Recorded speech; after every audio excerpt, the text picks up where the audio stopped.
Hi, everyone. In this video, we're covering two beta from Athenaze, and we're reading about Dikaiopoulos and Xanthias and what they're up to in the field. I'll read the first paragraph in Greek, and then I'll talk about some of these highlighted or at least underscored parts as we get into parsing the grammar. Ha men un Dikaiopoulos elaune tus bous. Hod Xanthias opis den badidze, capere to araton. Dioligu de ho Dikaiopoulos esage tusbus estonagron, kai blepe pros tondulon, hode Xanthias u paresten, radeos garbaine, ho un Dikaiopoulos kale auton, kai lege speu de o Xanthia, kai pered moi to araton, hode Xanthias lege, ale edev speudo o despoto, ti huto chalepos bradeos de pere to araton pros auton. Houn Dikaiopoulos age tus bus, hupotoxugon, kai prosapte to araton. Epeta de pros tondulon blepe. Hodexanthias u paristen. Catheodega hupo to dendro. All right, we'll get into the problematic content of that in a second. Let's talk about some of the new vocabulary words. We've got an adverb here, opisten, which, if I can get into the right markings here below my Zoom screen, possibly we can put that down there. I should be able to mark this in an adverbial purple is what I'll be aiming for here. We'll see if I'm actually successful at that. Behind, from behind. Dioligu, this is going to be another adverbial phrase. It's a fixed phrase of a sort. It's technically a prepositional phrase. We'll get into what that di, delta iota apostrophe means. But for right now, fine to take it as soon.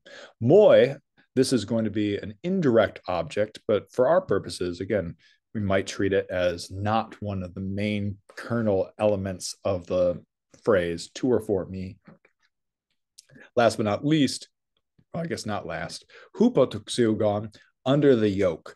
For those not familiar with animal husbandry and farming of this era, we have two oxen dragging a common yoke. That's a conjoining piece of wood to which one, as we will see, can attach. And here we have our transitive verb, prosapte, and I'll make that a red to color code it with the rest of this passage. Attach something to. All right, so we'll get into all of that. Now we've got the core vocabulary that we've been keeping up with. We've got new vocabulary, and we can start parsing this. Ha Dikaiopoulos is our nominative subject. We know it's nominative because of this nominative singular masculine definite article, the. Now, of course, we're not going to translate this as the because we don't use definite articles with people's names typically in modern English. This is just referring for a Greek audience that this is a Dikaiopoulos that we know. It's not some Dikaiopoulos, it's the Dikaiopoulos that we are aware of. Men and un are both post-positive particles, which presents a problem. Which one goes first and which one goes second? They can't start. Neither of them can start the phrase. That's why ha has been fronted here. It's moved to the very beginning.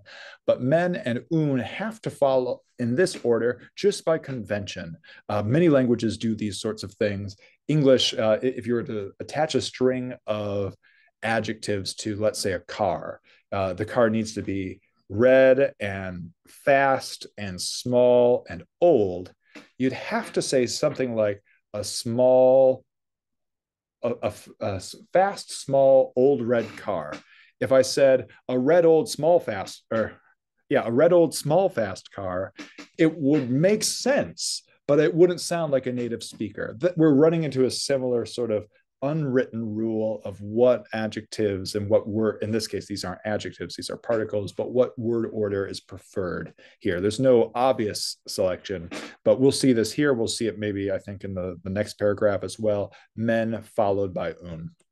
All right, but I'm belaboring word order. We can get to that some other point. The important thing to highlight at this point, we have a nominative subject followed by a verb in the third person singular, which corresponds in person and number with that subject. That's great. That means this subject is working with this verb. Dikaiopoulos drives. And now driving, you could intransitively drive. I'm driving a car, but even then you would have a supplied object in mind. This is a naturally transitive verb. It tends to take a direct object, and we have that grammatically here in this accusative plural masculine form, two spooks, the oxen. So that's our first complete grammatical structure: subject, verb, direct object. Now we're going to have another one, subject. And the reason why we can have two subjects in the same sentence is we have men and de, creating this parallel construction. We're talking about Dicæopolis at first, on the one hand, what he's doing, and then we're going to talk about Xanthias, de, on the other hand, and what he's doing. This isn't saying that these are opposites or that it's a pro and con situation. What we've got is a mental conception that two actors are doing different things, and we're going to separate them, take them one at a time, and that's what men and de help us to do in the Greek discourse. All right, so Xanthias behind walks, badidze, and carries, pere or fere, if you will, to aratron, the plow. So he hasn't attached this to anything yet. He's just dragging this large thing that's going to turn over the dirt in order to facilitate sowing of seed, as we'll see. Dioligu, here's one of our adverbial phrases. In a little while, you could put this anywhere. This is nice in terms of the discourse, saying, okay, this is what was first happening. A little while later, you could imagine a cut in a movie that would have 5 minutes later before moving to the next scene. That's a little bit what we have going on in the discourse here. And de here is simply marking that we've got a new phrase. So when we come back to Dicæopolis here, it's clear that we've got a new subject in town. So we do have a new subject in town. What I might do, if I can actually get a hold of this thing, I seem to have caught the wrong one. I'm going to copy and paste it if it'll let me. And then we'll move Dicæopolis here nicely together. Because we have dioligu, that's been moved to the front, post-positive deck, and hang out right after it. It tends not to break up a nice fixed prepositional phrase like dioligu. But then we have ha working next to Dicæopolis, where previously it had been separated. Again, the niceties of word order are very difficult. Ignore those at this point because you're not producing Greek. As long as you can navigate this, you're doing great. Eisage, that's going to be our verb. So again, we can highlight this if it'll allow me to grab the right one. Maybe I'll try pere over here, see if I can grab a hold of that. Doesn't seem like I can. I'll just draw a new one. Hey, I already have red. Excellent. That's going to be our verb. And again, we'll have a direct object here in the form of two spoos. Let me mark that with green for now. So we have blues of, I suppose, different shades or hues covering our subjects, reds covering our verbs, transitive or intransitive, green marking direct objects. Purple here, if I want to get a little bit more thorough, we could do purple. Oh, I did not want to do that. We'll keep that for right now. And then I'll make this purple as this. Those are marking the adverbial phrases. And if I just want to throw in one last color just for absolute comprehensivity, we could put, let's see, kind of light color for these particles. So men, well, we'll see. This is the problem of having a slightly intelligent text that has recognized things. All right, well, I'm screwing things up more than I'm helping. We're not going to mark anything more up. We're just going to quickly work through. All right, so Dicæopolis leads the oxen into the field and looks toward his slave. But Xanthias isn't present. Xanthias here, our subject, pariston, is a linking verb, Amy, but with an adverbial addition here, par. So not just being, but being beside, being present, being near. So that's what pariston means. That's going to effectively be an intransitive verb. It's giving a state about Xanthias. He is not present. Bradeos garbaine, classic use of gar here. Let's see if I have purple. Or no, we will want yellow. Actually, I have the right color there. This is a post-positive particle offering an explanation. Why isn't he present? Because he is walking slowly. Dicæopolis, then. This un is tricky. Is that really marking time? Well, not as strongly as dioligu was marking time, but it is saying next in the story, and it is post-positive. No men here. We shouldn't expect a de phrase, but we have our subject here. Dicæopolis then calls him auton, third person singular, non-reflexive. We'll get to what that means in sometime later. Pronoun, but that means it's a he or in this case, him, because it's the object case. Dicaiopoulos calls him and says, hurry, O Xanthias. Xanthias is fine. And bring to me the plow. And Xanthias says, again, we have a de here, post positive, just as I said, and Xanthias says, we're continuing the story. Alla ede speudo, but already I am hurrying, master. Why in this way? Huto, we'd seen this vocabulary earlier. Kalepos, difficult are you? Why are you so harsh, difficult? Radios de pereto araton, slowly he carries the plow toward him. Note that we've switched the referent for auton. This is still a third person singular direct object accusative. This is the object of whatever the verb was, which here is, I guess not a verb, but rather a preposition pros. It's the object of the prepositional phrase pros auton. What we can say here, though, is that this is not referring back to the subject of Xanthias, but rather to Dicaiopoulos, who has now been the addressee. He's been moved from subject position in this sentence because Xanthias is the one doing the action to a third person other. All right, that's why we have auton. But now we're back to Dicaiopoulos as a subject in the next phrase, and we know that because of this article marking it as subject. Ha un Dicaiopoulos. Dicaiopoulos then leads the cows, the oxen, below the yoke, or maybe sets them under the yoke, and attaches the plow, presumably to the yoke, but we didn't need to specify that. And then he looks toward his slave, because I guess he's expecting Xanthias to do something. But Xanthias isn't present, for he is sleeping under a tree. But it's a little bit funny, I suppose, depends on your perspective on all of this. Again, if you can just kind of embody or mentally sympathize with the owner class position here, I suppose these things are funny. It's at least giving us insight into ancient Greek life. That is one of the values of this textbook. But if you want to come at me for choosing a textbook that seems to glorify the enslavement of individuals and present them as lazy and heel dragging for no good reason, you're welcome to do that. I'm not going to push back.